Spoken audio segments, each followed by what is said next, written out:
यात्रा हुई थी उसमें पैसों को, सरकारी पैसों को, सरकारी धन को इस तरह से बंदर बांट नहीं हुआ था। अभी क्यों हो रहा है? चुनाव के वक्त है। दूसरी बात, सबसे बड़ी बात थी कि लालू प्रसाद यादव आज भी मंजे मजाए हुए नेता है।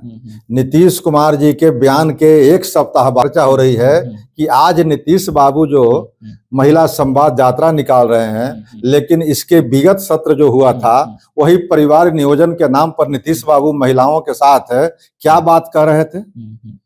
कितना अमर्यादित टिप्पणी कर रहे थे सदन के अंदर। मतलब चुनाव में आप लोग राष्ट्रीय जनता दल को हराते हैं चुनाव, और उनके मुद्दों पर नोरमा ग्रुप जो सोचता है वो करता है, आपके अपने सपनों का आशियाना। नमस्कार, मैं हूं सागर कुमार, भारत लाइव देख रहे हैं आप। देखिए, बिहार की राजनीति पल पल बदल रही है। देखिए, नीतीश कुमार यात्रा पर निकलने वाले हैं। इससे पहले तमाम विपक्षी पार्टियां उन पर प्रहार कर रही है। उनके यात्रा को लेकर कहा जा रहा है तेजस्वी यादव हमला कर रहे हैं कि आखिर ये 225 करोड़ की यात्रा क्यों बिहार का पैसा लुटाया जा रहा है। आज जनसुराज के बड़े नेता, पूर्व एमएलसी, पुराने समाजवादी नेता रामबली चंद्रवंशी जी हमारे साथ हैं।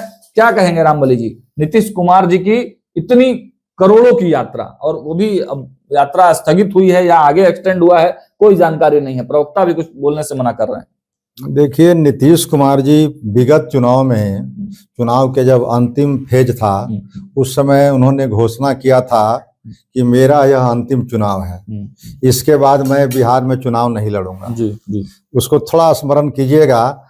फिर नीतीश कुमार जी की कौन सी जरूरत पड़ गई अभी यात्रा में निकलने का और 2025 के चुनाव में फिर से कूदने का मुख्यमंत्री के रूप में? यह जनता को कहीं से समझ में नहीं आ रही है। लेकिन नीतीश कुमार जी ने खरमास रहते हुए भी यात्रा की घोषणा एक सप्ताह पहले ही, 10 दिन पहले कर दिया कि हम 15 तारीख से बिहार में महिला संवाद यात्रा पर निकलेंगे। उसके लिए बजाबता 250 सवा 200 करोड़ रुपए सैंक्शन हो गए राज्य मंत्रिमंडल के द्वारा। लेकिन उसमें दो बातें बहुत आज भी बिहार की जनता को खल रही है। एक बात जो उन्होंने सवा 200 करोड़ रुपये जो सैंक्शन कराया, यानी बंदर बांट करने के लिए सरकारी धन को, पैसे को, ये लोगों को अभी तक समझ में नहीं आ रही है कि नीतीश कुमार की जो पहले यात्रा हुई थी उसमें पैसों को, सरकारी पैसों को, सरकारी धन को इस तरह से बंदर बांट नहीं हुआ था। अभी क्यों हो रहा है? चुनाव के वक्त है। दूसरी बात, सबसे बड़ी बात थी कि लालू प्रसाद यादव आज भी मंजे मजाए हुए नेता है। नीतीश कुमार जी के बयान के एक सप्ताह बाद लालू जी का 2-3 शब्दों का एक बयान आता है जी। एक सेंटेंस मात्र कहेंगे, एक वाक्य का बयान आता है कि नीतीश जी आंख सेके यात्रा में, महिला संवाद यात्रा में। अब ये आंख सेकना लालू जी की जो ये उक्ति है, लालू जी की जो अपनी शैली रही है बोलने की और कार्य करने की, यह जो संदेश है, एक वाक्य जो है पूरे बिहार में न सिर्फ राजनीतिक हलकों में बल्कि आम जनता तक, आम लोगों तक, चाय के दुकान से लेकर के खेत खलिहान में काम करने वाले मजदूर भी इस बात की चर्चा कर रहे हैं कि लालू प्रसाद ठीक है कह रहे हैं। और अब इतने ही बात नहीं रह गई। अच्छा, साथ दे रहे हैं आप लालू प्रसाद के इस बयान पर? और इतने ही बात नहीं चर्चा हो रही है, इससे आगे बढ़कर के चर्चा हो रही है कि आज नीतीश बाबू जो महिला संवाद यात्रा निकाल रहे हैं, लेकिन इसके विगत सत्र जो हुआ था वही परिवार नियोजन के नाम पर नीतीश बाबू महिलाओं के साथ है। क्या बात कर रहे थे?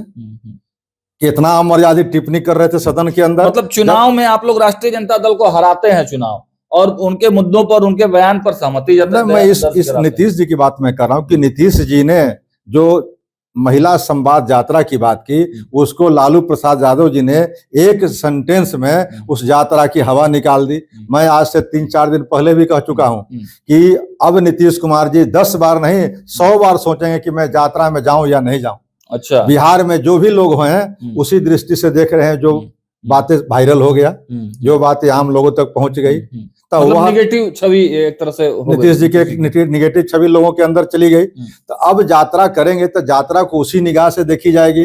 इसलिए नीतीश कुमार जी ऐसा व्यक्ति जो इमेज कॉन्शियस व्यक्ति है कि हम अपना इमेज बचा करके रहें, वैसे व्यक्ति को तो बार बार सोचना पड़ेगा कि हम यात्रा में जाएं कि नहीं जाएं। वही नीतीश जी की यात्रा से आपको आपत्ति है? बिल्कुल आपत्ति, नीतीश जी के सत्ता से आपत्ति है। आपके नेता यात्रा कर रहे हैं लगातार बिहार में, तो वो ठीक है। नीतीश जी यात्रा वो समीक्षा करने के लिए जा रहे हैं, हमारे नेता जा रहे हैं कि ग्राउंड रियलिटी क्या है, काम हुआ है कि नहीं हुआ है। भाई मेरे नीतीश जी की यात्रा और हमारे जन सुराज के प्रशांत किशोर जी के यात्रा में फर्क है। नीतीश जी 19 वर्षों तक सत्ता में बिहार के रहे हैं और बिहार की हालत अगर बद से बदतर हो गई है तो उसकी जिम्मेवारी किसकी बनती है? आज शिक्षा व्यवस्था चौपट हो गया, चिकित्सा व्यवस्था चौपट है, पलायन हो रहा है। आप जिस यात्रा की बात कर रहे हैं रामबली चंद्रवंशी जी, उस यात्रा में तो दिखते नहीं है आप लोग, तो प्रशांत किशोर जी का फेस दिखता है ना। नहीं, प्रशांत किशोर जी जन सुराज के सूत्रधार के रूप में उनका यात्रा चलता था। जब से जन सुराज पार्टी बनी है, यानी 2 अक्टूबर के बाद से, उसके बाद से तो कोई यात्रा उस तरह की नहीं चल रही है। तो आप लोग कैंडिडेट भी खोज के लाते हैं कि बड़ा चेहरा, आप तो ग्राउंड पर काम करने वाले नेता रहे हैं। आज भी हजारों लोग आपके एक इशारे पर भीड़ जुटा लेते हैं। आपत्ति पिछड़ा समाज को भी गोलबंद करने का काम आपने किया था, तो कहीं आप लोगों की दिखते नहीं है। चाहे आप हो गए, मुनाजिर हसन हो गए, देवेंद्र यादव हो गए, सीताराम यादव हो गए, आनंद मिश्रा हो गए, ये लोग कहाँ दिखते हैं? हर जगह पीके ही पीके दिखते हैं। अभी कितने दिनों की बात है, अभी तो 2 अक्टूबर की हमारी पार्टी बनी है। 2 अक्टूबर के बाद उसके 1 सप्ताह 8 दिन होते हैं तो चुनाव की घोषणा हो जाती है, उपचुनाव की। उपचुनाव में सारे कार्यकर्ता जो जहां बनता है लग जाते हैं। अभी तो हमारी पार्टी की संगठन भी नहीं बनी है सब जिलों में। तो जब पार्टी की संगठन नहीं बनी है, एक खाका जो होना चाहिए वो नहीं तैयार हुआ है, तो हमारे नेताओं को जो उसी तरह से नहीं डिस्ट्रीब्यूशन ऑफ वर्क होगा। तो अभी पदयात्रा की जो बात आप कर रहे हैं, तो ये पार्टी बनने के पहले से उनकी व्यक्तिगत पदयात्रा थी, जन सुराज अभियान था। लेकिन जब से पार्टी बनी है तब पार्टी की यात्रा तो कहीं नहीं हुई है। अब पार्टी की यात्रा जब होगी, पार्टी के कार्यक्रम होगा।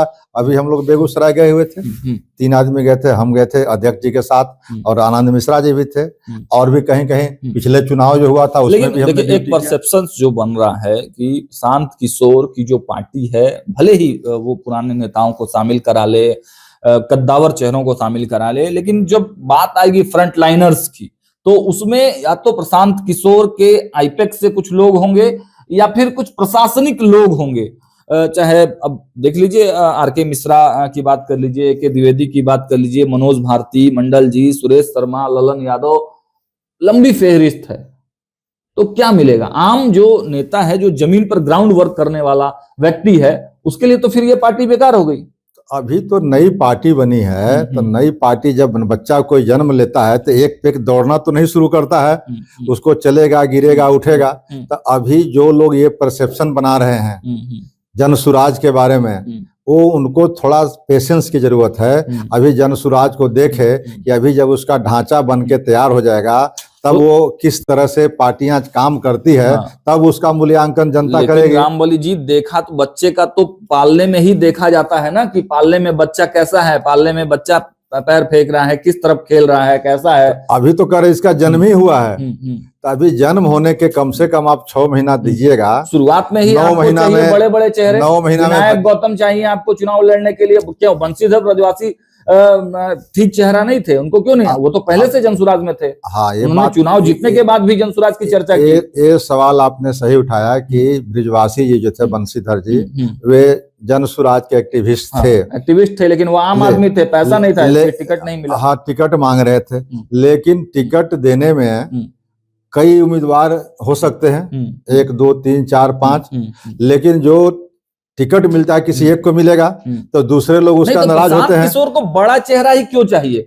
क्यों ग्राउंड पर काम करने वाला आदमी नहीं चाहिए? क्यों केजरीवाल जिस प्रकार से आम आदमी को उठाकर नेता बना दिए, उस फॉर्मूले पर क्यों नहीं प्रशांत किशोर फिट बैठ रहे हैं? अब देखिए, खाली एक फैक्टर से तो टिकट नहीं दी जाती है, कई फैक्टर होते हैं। और गौतम जी, डॉक्टर गौतम जी थे, उनका एज बहुत ज्यादा था। ब्रिजवासी जी का भी उम्र कम था, उनको दूसरा तीसरा भी मौका मिल सकता था, विधानसभा के भी चुनाव लड़ाए जा सकते थे।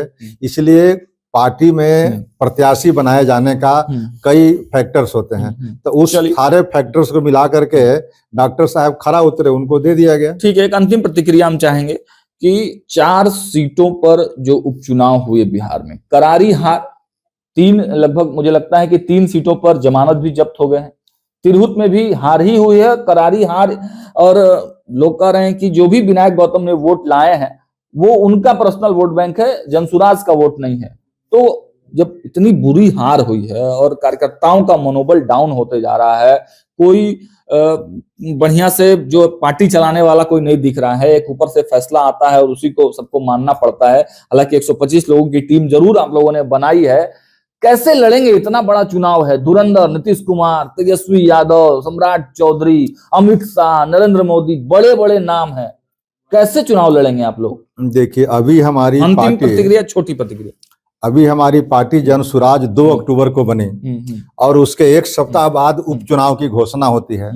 तब मेरी पार्टी जनसुराज जो घोषणा के पहले कर चुकी है, पहले पार्टी बनने के पहले और पार्टी बनने के समय भी, कि मैं किसी भी दलों से समझौता नहीं करूंगा, हर सीटों पर मैं चुनाव लड़ूंगा। आज के बाद जो भी चुनाव होंगे उस चुनाव को हम फेस करेंगे, चाहे हमारा मैंडेट जो हो।